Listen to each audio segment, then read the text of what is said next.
So I'm not getting too close. I'm probably about 5-6 feet away.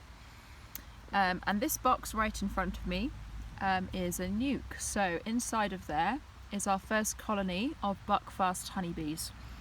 Now, the other day, I did say that Buckfast bees were developed by monks in the 16th century. I was way out.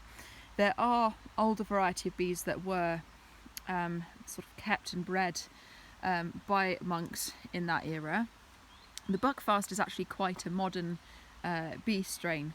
It was developed by Brother Adam in 1919, and they are renowned for producing a lot of honey, so they have a high honey flow and generally having a very nice temperament. So our queen, who is currently in this nuke with her colony, was bred last year, so she's only a year old. She may or may not have a paint spot on her. It doesn't really matter because the queens are very obvious. But it's very, very exciting. So we're going to be moving the colony from their nuke into this hive here. As you can see, it hasn't got a roof at the moment. That's because I've painted it and it's being kept dry in the polytunnel. The only issue that we have is that the nuke uses national frames, whereas our hive uses Langstroth frames.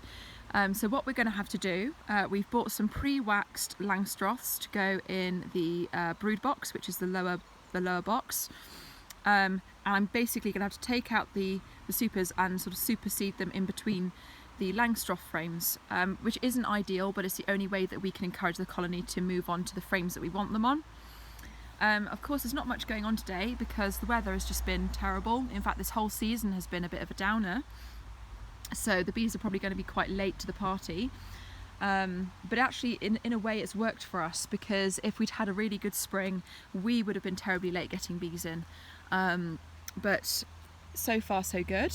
Ours is an overwintered colony, which means that they have hibernated over the winter in this nuke.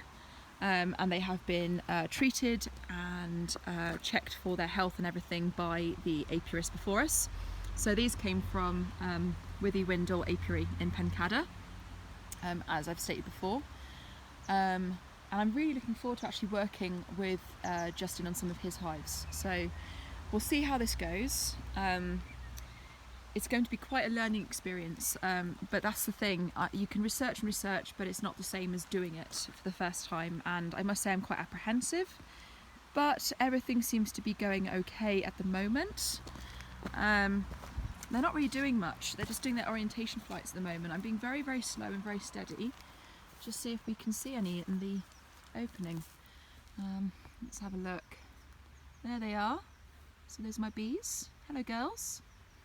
So you've got to always move carefully. I really should be wearing a bee suit when I'm this close, at least.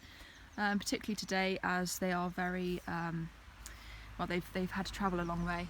And there's one of our girls right there. Hello, sweetheart. Welcome to the new home. Welcome to the Lavender Hill family, baby. Hey, here we go. So yeah, that's it for now.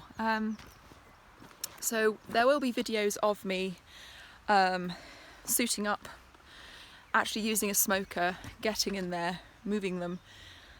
You know, I have to expect some stings, because even though bee suits do a great job of protecting most of us, bees are quite clever. They'll find a way in to little cracks in the suit or where it's thin.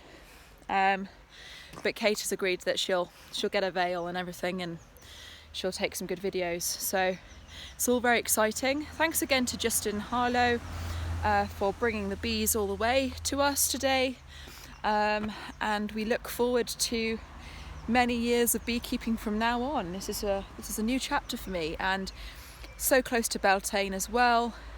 Oh, it's going to be amazing. Anyway, thank you for supporting us. Continue to support us, like and subscribe on YouTube if you haven't already. All these views and the support goes a long way.